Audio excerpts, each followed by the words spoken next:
मैं पलानी में पढ़ाने लगा, नामकरण लोग दिए, उपनाम मुझे दिए, बोला कि ये हिजड़ा सर है। आज भी वो सीन मुझे याद है कि मैं इस बगीचे में किस तरह से पढ़ाता था।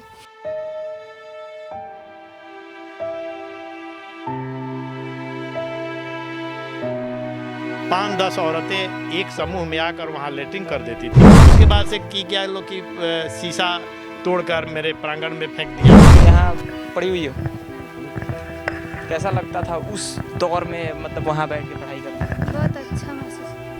बरखा बरसात ठंडा गर्मी सब वहीं पढ़े। कितना क्लास तक वहाँ पढ़े? वहाँ 5 तक ले पढ़े। बहुत अच्छा टीचर है। सर का बिहेवियर कैसा हुआ करता था? इनका देन है कि जो हम लोग आगे बढ़े, पढ़े लिखे आज। अच्छा दोस्तों, आज हम एक ऐसे व्यक्ति की कहानी आप लोगों के सामने लेकर आए हैं जो सुनने के बाद से शायद पैरों तले जमी खसक जाएंगे।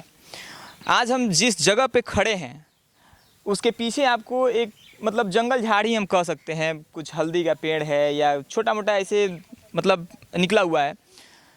यहाँ पे आज से 15, 16, 17 साल पहले एक स्कूल चला करता था और उस स्कूल के जो शिक्षक थे वो लोकेश सर, उनकी कहानी बहुत अजीब है। वो कैसे एक छोटे से गांव से अपनी लाइफ को मतलब ऐसे लोगों के लिए समर्पित कर दिए, बच्चों के लिए समर्पित करके आज उस गांव का ऐसा विकास किए हैं, शिक्षा के मायने में एक अलग माहौल बना दिए हैं। आज उनकी कहानी हम अपने चैनल पे दिखाएंगे। उससे पहले आप लोग BTS में ये सब चीज़ देख रहे होंगे कि यहाँ अभी फ़िलहाल पेड़ पौधा है और यहाँ अभी कुछ भी ऐसा नहीं है जिससे आपको पता चल सके कि यहाँ पे कोई स्कूल था या है। लेकिन इसकी कहानी जो है वो बहुत दर्दनाक है और इन सारी चीज़ों के बारे में, उसका जो भी पहले का फ़ोटो क्लिप है उसके बारे में भी हम लोग बात करेंगे और वो सब आपको स्क्रीन पर दिख रहा होगा। और लोकेश सर एक ईमानदार व्यक्ति, एक ईमानदार शिक्षक, बिहार में इतना बड़ा व्यक्ति हो जाना ये एक बहुत बड़ी बात है और आज उनकी कहानी उन्हीं के ज़ुबानी सुनाएंगे। अभी हमारे साथ लोकेश सर हैं यहाँ पे और इनका स्वागत करते हैं। स्वागत है सर। नमस्कार सर। कैसे हैं आप? बहुत बढ़िया सर। आपकी जब कहानी मैंने सुना तो एक पल के लिए अंदर से मतलब एक नहीं होता है कांप जाना, हिल जाना कि मतलब ये गांव से व्यक्ति निकलता है, वो भी बिहार से। आज हम लोग बिहार की उन नेगेटिविटी बातों पे हम लोग बहुत ज़्यादा चर्चा करते हैं। न्यूज़ में आप देखते होंगे बहुत सारी कि यहाँ पे ऐसे हो गया, बिहार में कुछ नहीं हो रहा है। लेकिन दोस्तों हम बताएं कि हम अभी गोपालगंज ज़िले के एक छोटे से गाँव में हम खड़े हैं, जिस गांव का अस्तित्व तो उतना बड़ा नहीं है, लेकिन इन व्यक्ति की वजह से, इनके वजह से आज इस गांव का अस्तित्व तो वाकई बड़ा बन चुका है। सर आज हम आपसे आपकी ज़ुबानी आपकी कहानी जानना चाहते हैं। कैसे कैसे आपका सिलेक्शन हुआ, कैसे आप जैसे बताए कि यहाँ पे आप पढ़ाया करते थे? जी सर, मेरा नाम लोकेश कुमार हुआ और मैं माझा प्रखंड का ही रहने वाला हूँ और कर्णपुरा पंचायत का ही। और मैं पढ़ने से टीचर था, ट्रेनिंग किया हुआ था। तो पंचायत के अधीन जब बहाली हुई तो मेरी बहाली और भी कई एक जगह हुई थी क्योंकि मार्क्स अच्छे थे, वह मार्क्स बेसिस पर बहाली हो रही थी। तो मैं अन्य जगहों को भी छोड़ दिया, कई मध्य विद्यालय मिले, लेकिन मैं इस गांव को अपने चुना। इस गांव का नाम है कर्णपुरा अहिटोली। अहिटोली से ही जाहिर है कि यहाँ काफ़ी पिछड़ी जाति के लोग रहते हैं और यहाँ पठन पाठन का कहीं कोई नामो निशान नहीं था। कुछ ये कब की बात बता रहे हैं आप? ये बात बता रहा हूँ मैं 2006 की सर। 2006 में मेरे विद्यालय का यहाँ पंचायत स्तर पर वो निर्माण हुआ, लेकिन उसके लिए न ज़मीन था न भवन था, कुछ भी नहीं था। मेरी बहाली हो गई, मेरी नियुक्ति 1 दिसंबर 2006 की यहाँ हुई कर्णपुरा पंचायत से और मैं यहीं पर योगदान किया। हालांकि मेरे बहुत सारे अफसर जो है वो मना किए कि आप एक अच्छे शिक्षक हैं, आप यहाँ जाइएगा तो गांव में रहना पड़ेगा, मुखिया जी के अधीन रहना पड़ेगा, अभी बिल्डिंग नहीं है तो ये बहुत सारी समस्याएं आपको आएगी, अभी बिल्डिंग बनेगा। मैं सबको दरकिनार कर मैं कहा कि सर वहीं जगह चाहिए मुझे जहाँ पठन पाठन का कोई वहाँ आशा नहीं है, कोई व्यवस्था नहीं है, आशा ही नहीं था। तो मैं बड़े जिद करके अपने BO R चंद्रा हुआ करते थे, रमेश चंद्रा, जो आज सहायक निदेशक के पद पर काबिज है पटना में। तो मैं उनसे पूरा समझाने के बाद मैं उनके बातों को नकार कर और यहाँ आया। आने के बाद तो लगा कि मैं अपने अफसर का बात न मानकर बहुत बड़ी भूल कर दी। गलती कर दी मैंने। हाँ? कहीं से कोई मुझे सहयोग नहीं मिला। फिर यहाँ पंचायत सेवक थे और मुखिया जी मिलकर लोग कहा कि पंचायत भवन में ही आप विद्यालय को चलाइए, तब तक इस तरह से घूमिएगा तो तनख्वाह हम नहीं देंगे आपको। अच्छा। हमें ठीक है सर, जगह बताइए, हम वहीं पढ़ाएंगे। तो पंचायत भवन का उसारा हमको मिला जो आप देख चुके हैं। हाँ, जी, तो उसी से मैं शुरुआत किया और डोर टू डोर गया, हर गांव में एक एक घर गया मैं। वहाँ देखा कि बच्चियाँ यहाँ पढ़ती ही नहीं थी। अच्छा। कुछ बच्चे नामांकित थे जो बगल के मध्य विद्यालय में, लेकिन बच्चियाँ नहीं पढ़ती थी। कोई गोबर पाथ रही थी, कोई खुटार पीट रही थी, कोई बच्चे को खिला रही थी। तो मैं उन लोगों से पूछा कि भाई आप लोग पढ़िएगा? तो हाँ पढ़ेंगे। हम कहें हम पढ़ाएंगे, यहाँ आप ही के गांव में पढ़ाएंगे। तो कहाँ है विद्यालय? हम कहें पंचायत भवन में पढ़ेंगे हम लोग तब तक, उसके बाद विद्यालय बनेगा। तो बच्चियाँ तैयार हुई, उनके अभिभावक से मिले। अभिभावक भी कहे कि ठीक है, जब आप पढ़ाइएगा तो हम भेजेंगे। और इस तरह से हमारे एक सप्ताह का परिश्रम जो था उसमें पंचायत भवन में 75 बच्चे आ गए। मतलब आप उस वक्त अकेले पढ़ाते थे या फिर अकेले पढ़ाते थे? उस समय में अकेले थे। एक मैडम आई फिर बाद में, लेकिन वो कुछ दिन तक ही रही मेरे साथ, उसके बाद वो चली गई। अच्छा। जब पंचायत भवन से मेरा देखा लोग कि काम नहीं चल रहा है और बच्चे काफ़ी हो गए, तो पंचायत भवन के बगल में एक मुखिया जी के सहयोग से एक पलानी गिरा दिया गया। अच्छा। और वो पलानी में पढ़ाने के लिए कहा गया। मैं पलानी में पढ़ाने लगा। मेरे पास 250 बच्चे हो गए उस पलानी में, तो अट नहीं रहे थे। तो उसके बाद ये आप जो बगीचा देख रहे हैं, ये बगीचा में पहले इतना भांग लगा हुआ था और हमारे गांव की औरतें इसमें शौच करने आती थी। मैं गांव में घूमकर मना किया कि मैं इसमें आपके बच्चों को पढ़ाऊंगा, और आकर सुबह इस बगीचे को मैं साफ़ करता था। उस समय में विद्यालय 10 से 4 चला करता था, तो साफ़ करता था और फिर आके नहा धोवा कर 10 बजे से अपना विद्यालय इसमें चलाता था। और 300-350 बच्चे यहाँ मौजूद थे। और पहली बार सरकार के तरफ से उस समय में ड्रेस भी नहीं था, तो मैं पहली बार वाइट शर्ट और ब्लू पैंट, अच्छा। मैं अपने से, जो गार्जियन सिलवा लिया ठीक है, नहीं सिलवाया तो मैं अपने से उन बच्चों को ड्रेस बनवाया, आई कार्ड बनवाया अपने से, और यहाँ पढ़ाते थे नीचे चट्टा बिछाकर, और उनका नामकरण भी कर दिए। वर्ग का, जैसे पहले वर्ग का नाम मैं नवयुग कक्ष रखा, दूसरे का मैं आधार कक्ष रखा, इस तरह से। और एक तख्ती लगाकर इस आम के पेड़ पर मैं लगा दिया करता था और इसमें मैं पढ़ाया करता था। और धीरे धीरे मैं विद्यालय के लिए ज़मीन खाली कराने के लिए भी लिखा सीओ साहब से, वहाँ डीडीसी तक, गोपालगंज तक। यहाँ पहले अपना ब्लॉक में देते थे, उसके बाद ज़िला में देते थे। करते करते जब मेरे पास ज़्यादा हो गया, कहीं कोई सुनवाई का आसार नहीं दिखता था, तो फिर उसको राज्य में भेज दिए थे। राज्य में भी देखे कि कोई सुनवाई नहीं हुआ, तो मुख्यमंत्री जनता दरबार में चले गए। अच्छा। आप खुद चले गए? जी। तो वहाँ जाने के बाद वहाँ से जो डीएम थे गोपालगंज के, वहाँ सूचना मिली, और तब तक एक प्रशिक्षु डीएम मनोज कुमार, श्री मनोज कुमार जी यहाँ बीडीओ के चार्ज में आए हुए थे। उनसे मैं मिला तो वो बोले कि क्यों नहीं खाली हो जाएगा, चलिए हम देखते हैं। और तब तक मुख्यमंत्री का भी फ़ोन आ गया था ज़िला में, तो आए, देखे और कर्मचारी से अपना रिपोर्ट करा के, और मुझे 5.5 कट्ठा ज़मीन को खाली कराया गया, जो सरकारी ज़मीन था। खाली कराने के बाद दल बल के साथ आए, फोर्स को खाली करा के लोग चले गए। मुझे तो यहीं रहना था, तो यहाँ काफ़ी लोग मुझे, जब मैं सुबह आता था पढ़ाने तो गाली, और शाम में जब जाता था तो गाली लोग देते थे। हंसते हुए मैं चला जाता था कि एक शिक्षक और क्या कर सकता है। फिर कुछ दिन के बाद मेरा नामकरण लोग दिए, उपनाम मुझे दिए, बोला कि ये हिजड़ा सर है। अच्छा। हिजड़ा सर जा रहा है। बहुत सारे भी, मतलब ये सुनने के बाद से आपको, मतलब एक शिक्षक जो बच्चों को शिक्षा देता है, जिसके घर में शिक्षा नहीं है उसके घर में शिक्षा पहुंचाता है, और उसके घर से जब आवाज़ निकलती है कि ये एक मतलब अभद्र लैंग्वेज जो मैं यूज नहीं कर सकता हूँ, कैसा फील होता था आपको उस वक्त? तकलीफ तो लगता था सर, लेकिन एक शिक्षक कर सकता है। शिक्षक का तो काम है शिक्षा देना। मैं यही सोचता था कि शायद यहाँ लोग शिक्षित नहीं हैं और उसी शिक्षा के अभाव में इस तरह का शब्द का प्रयोग कर रहे हैं। तो मैं और अपने जोशो खरोश के साथ मैं लगा रहा।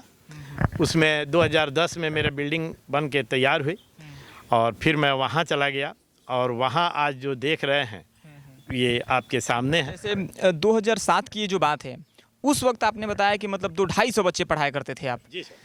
आज भी बिहार में ऐसी स्कूलें हैं जहाँ पे मतलब पहली कक्षा से 5वीं कक्षा तक पढ़ाई जाती है और वहाँ पे हमें लगता है कि 15-20 बच्चे पढ़ रहे हैं। आप 2007 में 250 बच्चों को शिक्षा दिए, वो भी ऐसे जगहों पे। चाहेंगे थोड़ा सा आगे आइए, इस पे हम लोग बहुत विस्तार रूप से जाने कि मतलब कैसे कैसे यहाँ पे क्या क्या तकलीफ़ें आपकी हुई है, पढ़ाते वक्त आप कैसे क्या क्या समस्या से जूझे हैं। कभी बारिश आ जाना, कभी कुछ, कभी किधर से कोई सांप निकल गया, कोई कीड़ा निकल गया, कोई बच्चों को काट दिया, कैसे आप ये सब चीज़ों को झेलते थे? आपदा जो है वह आती रहती थी, तो जब भी प्राकृतिक कोई आपदा आए तो मैं यहाँ से उठाकर अपना बोरा बिस्तर और अपने बच्चों को लेकर मेरे गांव में एक दलान था मेरा, उसी दलान में हम चले जाते थे और वहाँ फिर पढ़ाते थे बच्चों को। और जब फिर बारिश खुलती थी और फिर मौसम जब साफ़ होता था तो फिर मैं इस बगीचे में प्रेजेंट रहता था। ये सूचना भी मैं अपने विभाग को दिया था कि मैं जब बारिश आती है या कोई आंधी तूफान आता है तो मैं अपने गांव के एक दलान में चला जाता हूं।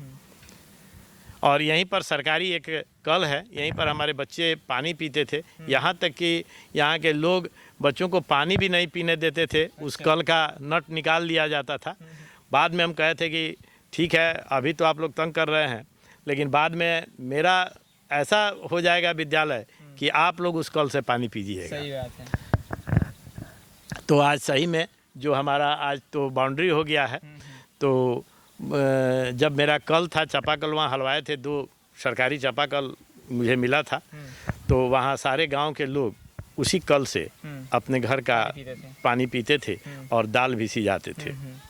उस वक्त 2007 में आप क्या क्या फैसिलिटी प्रोवाइड करते थे उन बच्चों को? क्योंकि 2007 में तो मतलब शिक्षा का जो माहौल था वो भी सरकारी स्कूल का, जैसे कि यहाँ पे तो मान लीजिए आप ओपन प्लेस में पढ़ा रहे हैं, अभी भी तमाम ऐसी स्कूलें हैं जहाँ पे पढ़ाई नहीं होती है, मतलब फंड आ रहा है लेकिन वो शिक्षक लोग ही फंड को खा जा रहे हैं। जी, उस समय में भी मेरे पास सारी सुविधाएं थी, सारे संसाधन मैं अपने पॉकेट से, अपने पॉकेट मनी से मैं एकत्रित कर लिया था। जैसे ब्लैक बोर्ड हुआ, बच्चों को बैठने के लिए चट्टा हुआ, तो उस समय में भी मैं प्लास्टिक का चट्टा नीचे और जो दरी आती है मैट ऊपर से डालकर मैं बच्चों को बैठाता था।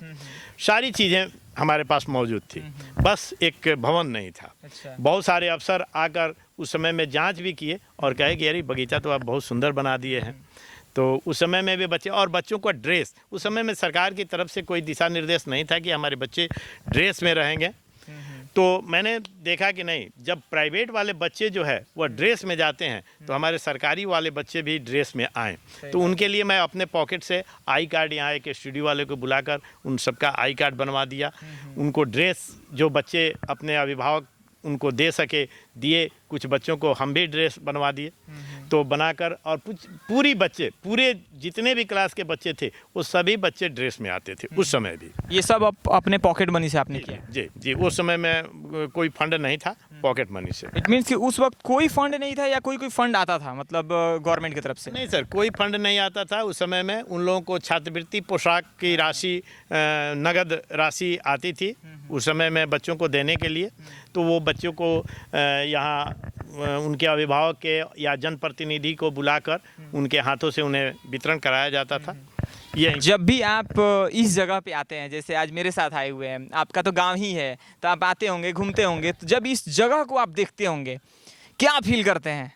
जैसे अभी खड़े होकर आप इस जगह को देख रहे हैं, आज आप 17 साल पीछे की बातें कर रहे हैं, तो ऐसा लग रहा है कि हम लोग आज 17 साल पहले एक दिमाग में देखे तो बच्चे यहाँ पे बैठ के पढ़ रहे हैं, हम वहाँ बैठ के पढ़ा रहे हैं। कैसा महसूस होता है? कभी आंखों से आंसू झलक जाता है? सही बात है सर, सही में मैं भावुक हो गया इस जगह को देखकर। और एक अतीत की यादें जो है वह हमारे दिमाग में बैठी हुई है। आज भी वो सीन मुझे याद है कि मैं इस बगीचे में किस तरह से पढ़ाता था। और वो बच्चे कोई आज ग्रेजुएशन में है, कहीं कोई आज नौकरी कर में है, कोई शिक्षक भी बन गया है। बहुत सारे बच्चे मेरे पढ़ाए हुए आज शिक्षक भी बन गए हैं, कहीं जाकर बाहर में प्राइवेट जॉब में काम करते हैं, जो उनको पढ़ना ही मुमकिन नहीं था, वो पढ़ नहीं पाते। कुछ आज विदेश में है, आज भी बच्चे वो आते हैं, मिलते हैं और कहते हैं कि सर ये आपका देन है। तो उस समय में मेरा भी सीना जो है वो गर्व से चौड़ा हो जाता है कि मैंने इस गांव को कुछ दिया। और मेरी यही सोच भी थी कि जो गरीब घर के बच्चे हैं उन्हें मैं एक अच्छी शिक्षा व्यवस्था दूं। और आज भी आप मेरे विद्यालय में जाएंगे, उस भवन में भी, तो आप एक प्राइवेट विद्यालय से कहीं कोई संसाधन में मेरे विद्यालय को कम नहीं पाएंगे। या यूँ कहें कि ये गरीबों का प्राइवेट का विद्यालय है, तो इसमें कहीं कोई गलत नहीं होगा। आपके आंसुओं में एक मुझे सच्चाई दिखी है, आपके आंसुओं में एक ताकत मुझे दिखी है। जो व्यक्ति, मतलब दोस्तों मैं बताऊं कि कोई व्यक्ति एक बिना संसाधन का, मतलब कुछ भी नहीं है, उसके अंदर जज्बा है, जुनून है, वो भी अपने लिए नहीं कि मुझे अपने लिए ये सारी चीज़ें करनी है, बल्कि तमाम उन बच्चों के लिए जो समाज में बच्चे पढ़ नहीं रहे हैं, उस गांव में शिक्षा की कमी है, वैसे गांव में एक व्यक्ति आते हैं और यहाँ पे पढ़ाना शुरू करते हैं और अपनी लाइफ स्टाइल को त्याग करके उन बच्चों के लिए अपने आप को समर्पित कर देते हैं। और जब उनकी कहानी आज से हम लोग 17 साल पहले पीछे जाते हैं और जब सुनते हैं तो उनके आंखों में जो आंसू आती है, तो मुझे लगता है कि उस आंसू में सच्चाई है, उस आंसू में एक ताकत है। और वो आंसू दुखों का आंसू नहीं है, बल्कि वो एक खुशी का आंसू है कि मेरे पढ़ाए हुए बच्चे, आज कई ऐसे कंपनी है जहाँ पे काम कर रहे हैं, मेरे पढ़ाए हुए बच्चे कई शिक्षक बन गए जो जाकर कहीं ना कहीं पढ़ा रहे हैं। मेरे पढ़ाने की वजह से आज गांव का एजुकेशन माहौल बदल गया। मेरे पढ़ाने की वजह से तमाम मीडिया वाले आकर और यहाँ का वीडियो कैप्चर करके पूरे बिहार में नहीं बल्कि पूरे भारत में वायरल कर रहे हैं और वहाँ लोकेश सर की नामें जा रही है। तो ये कहीं ना कहीं बहुत बड़ी चीज़ है। पहले मैं अपने विद्यालय का अखबार में नाम निकलवाने के लिए बहुत मशक्क़त करता था कि मेरे विद्यालय की कुछ एक्टिविटी, मेरे विद्यालय का नाम मेरे पेपर में छापा जाए। लेकिन कई एक पत्रकार मेरा नाम छापने से भी पता नहीं क्यों परहेज करते थे। लेकिन आज यह स्थिति है कि कोई भी चैनल खोल कर देख लीजिए, उस पर मेरे विद्यालय का जरूर नाम है।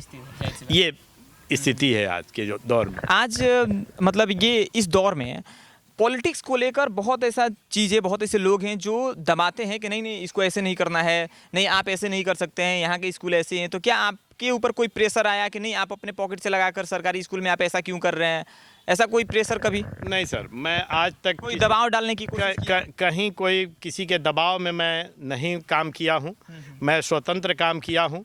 और हाँ, यहाँ के ग्रामीण कुछ जो थे उनको ये नगवार था, क्योंकि वहाँ उनका चूल्हा चाकी, उनका नदा नदी सब कुछ था, उनका एक भरा पूरा परिवार उस ज़मीन पर रहता था और उन्हें हटा दिया गया। तो वे लोग बहुत सारे चीज़ से मुझे तंग किए।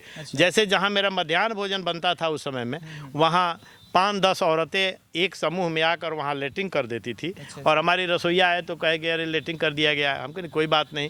उन्हीं के घर से कुदाल मांग कर मैं उस लेटिंग को काट कर फेंक देता था और झाड़ू मार कर पानी से उसको फिर साफ़ सुथरा कर देता था। वो कहता था कि बनाइए। तो धीरे धीरे लोगों ने देखा कि भाई कुछ भी करने से ये शिक्षक को कोई प्रभाव नहीं पड़ रहा है और हमारे बच्चों को ये पढ़ा रहे हैं। तो कुछ आया दिमाग में उन लोगों को कि हमको ऐसा नहीं करना चाहिए। उसके बाद से कि क्या लोग कि शीशा तोड़कर मेरे प्रांगण में फेंक दिया। तो हम कहे कि इससे तो बच्चे को नुकसान होगा। तो मैंने नाम से FIR भी किया, पुलिस आई। उसके बाद से उन लोगों को अपना बताई पुलिस की आप लोग पर केस हुआ है। लोग फिर मुखिया सरपंच साहब आए, लोग कहे कि कैसे हो गया। हम कहें ऐसा बात है, ये लोग लिखित माफ़ी मांग लें, हम केस ले लेंगे, उठा लेंगे। फिर लिखित माफ़ी मांगी सब लोग और कहे लोग कि नहीं हम लोग विद्यालय की देख रेख करेंगे। और आज सब लोग। आप लोगों का जो आकर टट्टी कर दिए थे किया करते थे, आप वो अपने हाथों से कुदाल से उठाकर फेंकते थे। आज मैंने तमाम स्कूलों में देखा है कि शिक्षक कुर्सी पे बैठे रहते हैं और बच्चों सबसे फेंकवाते हैं। नहीं सर, ऐसा कोई काम मैं अपने बच्चों को से नहीं लेता हूँ। यहाँ तक कि एक बोतल पानी भी भरना होता है तो मैं स्वयं जाकर भरता हूँ या हमारे शिक्षक भरते हैं। बच्चे अगर साफ़ सफाई उन्हें सिखाना भी होता है तो हमारे शिक्षक और मैं स्वयं झाड़ू लेकर साफ़ करता हूँ और बच्चे हमारे देखते हैं, उन्हें ये बताया जाता है कि साफ़ सफाई कैसे की जाती है। उन शिक्षकों के बारे में आप क्या कहना चाहेंगे जो आज के दौर में आप जहां अपने पॉकेट से 2 रुपया लगाकर आप अपने बच्चों के लिए शिक्षा के लिए बहुत कुछ कर रहे हैं, वही वहां पे बहुत ऐसे शिक्षक हैं जहां सैलरी भी मिलता है, उसके अलावा बहुत सारे फंड आते हैं, फंड भी खा जाते हैं लोग, शिक्षा नहीं देते हैं, स्कूल में बहुत ऐसी फैसिलिटी प्रोवाइड नहीं करते हैं। हालांकि सिर्फ मैं आज की बातें नहीं कर रहा हूँ, आज से 5 साल 10 साल पहले भी बहुत ऐसे लोग किए हुए हैं और अभी करंट में भी बहुत ऐसे लोग कर रहे हैं। शिक्षा पे ध्यान नहीं दे रहे हैं, बिहार को ग्रोथ कराने के लिए आगे नहीं आ रहे हैं। वह क्योंकि शिक्षा, देखिए शिक्षक एक ऐसा शब्द है जिससे मतलब कुछ भी हो सकता है। हम कुछ भी नहीं जानते हैं लेकिन मुझे कोई बना सकता है तो एक शिक्षक ही है, वो गुरु ही है। मेरे माँ बाप मुझे पैदा कर सकते हैं, मेरा हाथ पकड़ के चलना सिखा सकते हैं, लेकिन किसी कंपनी में जाकर कैसे जॉब करना है, वहाँ जॉब कैसे पा लेना है, सरकारी नौकरी कैसे ले लेना है, कैसे क्या पढ़ाई करना है, ये एक शिक्षक ही बता सकता है। और वही शिक्षक अगर इस समाज में वैसे करते हैं तो वैसे शिक्षक के बारे में आप क्या कहना चाहेंगे? ये तो सर उनकी आत्मशक्ति है, वो कैसे ये सब कर लेते हैं। मुझे तो ये गवारा नहीं लगता है कि एक शिक्षक होकर और जो बच्चों के, गरीब बच्चों के लिए जो हमारे संसाधन जुटाने के लिए जो पैसा सरकार मुहैया करती है उसको हम बंदर बांट कर ले या उसको छात्रों को हम नहीं दे पाए उनको वो सुविधा, ये बड़ी गलत बात है। ये तो एक शिक्षक की सोच नहीं हो सकती, वो शिक्षक कहलाने लायक भी नहीं है। मैं जो भी काम किया हूँ, आज जो आप देख रहे हैं, आपका है बहुत थोड़ा सा मेरा पॉकेट मनी भी लगा हुआ है, लेकिन बाकी सब जो राशि है वह बिहार सरकार के द्वारा दिया गया राशि है और मैं उसको ईमानदारी पूर्वक और योजनाबद्ध तरीके से मैं उसे खर्च किया हूँ। जो कि आज के दौर में जैसे कहे कि बहुत सारे जो एचएम है वो इस तरह का नहीं करते हैं, तो ये उनकी इच्छा शक्ति है, उनके काम करने का तौर तरीका पर निर्भर करता है। हमने जो भी काम किया है वह सोच समझकर ईमानदारी पूर्वक एक योजनाबद्ध तरीके से किया है। यही कारण है कि हमारा जो विद्यालय का रूपरेखा आप देख रहे हैं इस तरह से दिख रहा है। अगर सभी एचएम इस तरह का काम करें तो सभी सरकारी विद्यालय की रूपरेखा निश्चित रूप से इस विद्यालय की तरह ही होगी। ओवरऑल सर आपकी कहानी मतलब एक शॉर्ट पीरियड में मैं बात करूं, एक आपको मैं इनवाइट करता हूं कि मेरे पॉडकास्ट पे भी आइएगा, आप अपने जीवन की उन हर कथाओं को बताइएगा। लेकिन अभी जो चीज़ें दोस्तों आप बैकग्राउंड में देखे और सर की जो आंसुएं थी वो बहुत कुछ बयां कर गई है इस वीडियो में, और तमाम लोग देखेंगे इस वीडियो को और जाहिर सी बात है वो शिक्षक भी देखेंगे जो शिक्षक इस तरह का कार्य नहीं करते हैं। उम्मीद करते हैं कि वो सारे शिक्षक भी ऐसा ही काम करें। क्या सर?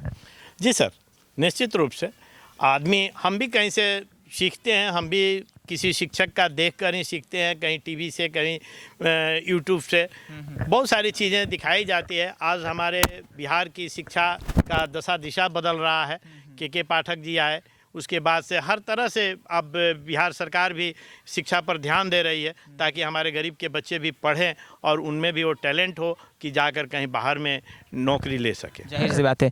ओवरऑल दोस्तों ये है लोकेश सर की कहानी और इनका स्कूल जो है उस स्कूल का भी हम लोग एक कटाक्ष वीडियो बनाएंगे और उसके बारे में भी आपको बताएंगे कि आखिरकार सर ने स्कूल में क्या क्या फैसिलिटी प्रोवाइड की है। बाकी मिलते हैं दूसरे किसी वीडियो में, तब तक बन रहे हैं RDI टॉक्स के साथ। जय हिंद। तो ऐसे बहुत सारी बच्चियाँ थी।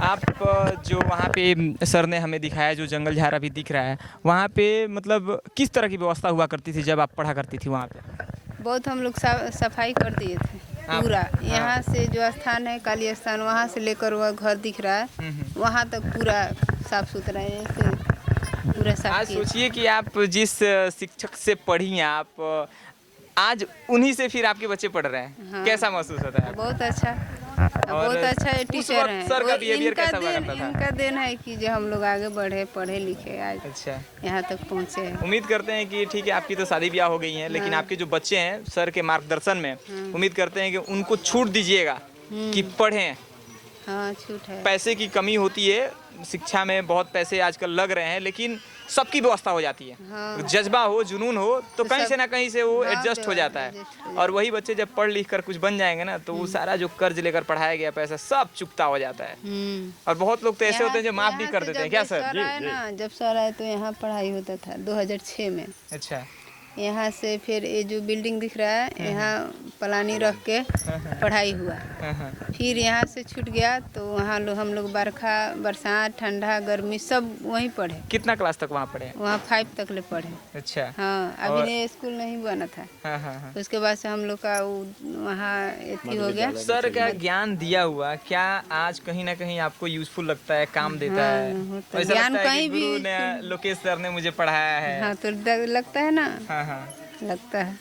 आपका नाम क्या है? पूजा कुमारी। ये पूजा है और ये भी सर की एक बच्ची हैं जो सर पढ़ाए हैं इनको। और देखिए आज सर जिनको पढ़ाए उनके बच्चों को भी आज सर ही पढ़ा रहे हैं। ये बहुत बड़ी बात है। मतलब एक जनरेशन को छोड़कर दूसरे जनरेशन में भी आकर आज ससुराल छोड़कर यहाँ रहती है पढ़ाने के लिए। अच्छा, स्पेशल मतलब आप अपने बच्चों को पढ़वाने के लिए आप अपना ससुराल से यहाँ, कहाँ ससुराल है आपका? ये लधी है। कैसे मान गए आपके ससुराल वाले कि आप अपने बच्चों को ले जाकर वहाँ पे नैहर में रहकर पढ़ाइए? कैसे इनका है ना पूरा बोली है लोग वहाँ बोले रहे हैं। हैं। मेरे पति बोले थे कि वहीं पढ़ाना। यही पढ़ाना। देखिए आज वो बगल में वो लड़की वो भी यहीं रह के पढ़ाती है। एक लड़की है, वो भी इन लोगों के साथ पढ़ी थी। एक और उधर भी है। हम वो लोग भी यहीं रह के 3-4 पढ़ा रही हैं। एक और उधर है रितु नाम की लड़की, वो किला जो घर दिख रहा है ना, वहाँ उसके भी आज 2 बच्चे मेरे यहाँ पढ़ रहे हैं। दोस्तों, आज हम उसी समाज में खड़े हैं जिस समाज में बहुओं को इतना ताना दिया जाता है। अगर बहू कह दे कि मुझे पढ़ लिख कर कुछ बड़ा बनना है तो शायद 100 लोग में से 99 लोग ऐसे मिलेंगे जो उस पर थप्पड़ गिरा देंगे या उसको मतलब बेइज्जती करेंगे कि नहीं तुमको घर का चूल्हा चौकी करना है। आज छोटे से गांव में खड़ा होकर मुझे गर्व महसूस होता है कहते हुए कि हम एक गोपालगंज ज़िले में पैदा हुए हैं और उसी ज़िले के एक ऐसी लड़की से हम बात कर रहे हैं, एक ऐसा औरत से बात कर रहे हैं जिनके ससुराल वालों ने यहाँ भेजा है कि आप अपने बच्चों को लोकेश सर से पढ़वाइए।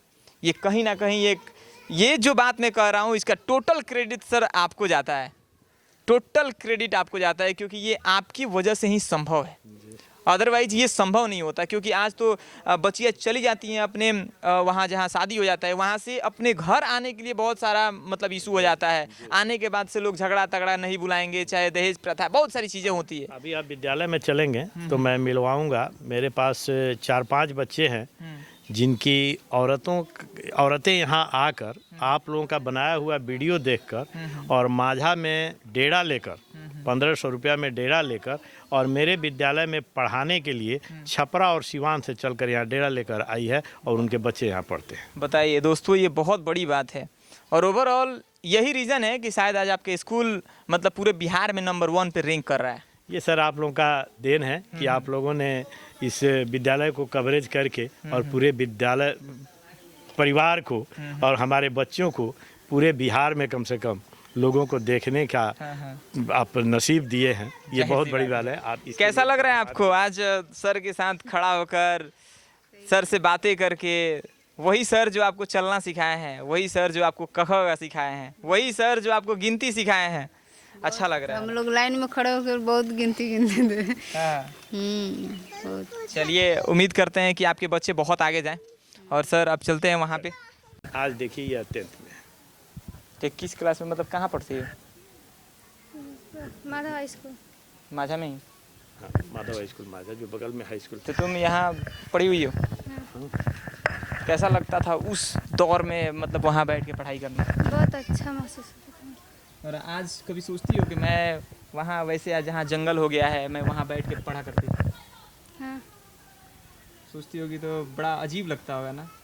लेकिन उम्मीद करते हैं कि जैसे सर पढ़ाए हैं वहाँ एक छोटे से कुटिया में तुम कुछ नहीं था, इसी बगीचे के नीचे हम लोग बैठ के पढ़ते। और इतना बड़ा करना कि सर जब तुमको देखे ना, सर को तुमसे अपॉइंटमेंट लेना पड़े कि आज मुझे अपनी बच्ची से मिलना है, वैसा गर्व कराना सर को एकदम। उम्मीद करते हैं कि ठीक है, गांव होता है, वहाँ बहुत सारी चीज़ें होती हैं, बहुत पेरेंट्स होते हैं जो मना करते हैं बच्चियाँ नहीं पढ़ेंगी, लेकिन हाँ, यहाँ यही सोच थी। हाँ। हमारे आने के पहले जब लोग मैं बात किया लोगों से, यहाँ अभिभावक से, तो कहते हैं बच्चियाँ पढ़ के क्या करेगी, हमारी बच्ची नहीं पढ़ेगी। हम कहते अरे हम पढ़ाएंगे, आप ही के दरवाजे के सामने पढ़ाएंगे। लोग हैं, आज भी बहुत ऐसे लोग हैं जो अपने बच्चियों को पढ़ाना ही नहीं चाहते। और आज कुछ बच्चे हमारे यहाँ हैं जो प्रथम इस विद्यालय में नामांकित हुई थी बच्चियाँ, उनके बच्चे आज पढ़ने आ रहे हैं। और वो लोग अपने ससुराल से यहाँ रख कर हमारे यहाँ बच्चों को पढ़ा रही है। बताइए, ये बहुत बड़ी चीज़ है। हमारे सर यहाँ की भी पढ़ेंगे। क्या वैसे तुमको आगे मतलब आगे जाकर क्या बनने का सपना है? टीचर। टीचर, सर जैसा टीचर बनना है। क्योंकि सर जो है ना, वाकई मतलब एक जो गुरु का जो स्थान दिया जाता है, वाकई में ये सच्चे गुरु हैं। तो पढ़ाई करो, ऐसे ही आगे बढ़ो। बहुत सारी लड़कियां थी इन लोगों के साथ, बहुत सारी लड़कियां। ये हमारे लगता है कि प्रथम बैच वाला जो था उस समय से ही ये पढ़ी है हमारे यहाँ, क्लास 5 तक ही था। और ये लोग 5 के बाद वहाँ मध्य विद्यालय में ले जाकर इन लोगों को एडमिशन कराना, ये सब मैं सब आपकी जिम्मेदारी। वैसे तुम्हारा नाम क्या है? मुस्कान कुमारी। ये मुस्कान एक ऐसी लड़की जो आप वीडियो क्लिप में पीछे देखे होंगे कि जहाँ मैंने वो एक जंगल झाड़ दिखाया, सर रो दिए अपनी वो कहानी बताकर, उसी जगह पर पढ़कर आज 10वीं क्लास में पढ़ने वाली लड़की ये मुस्कान है। 10th में उम्मीद करते हैं कि बिहार टॉप करो, ठीक है।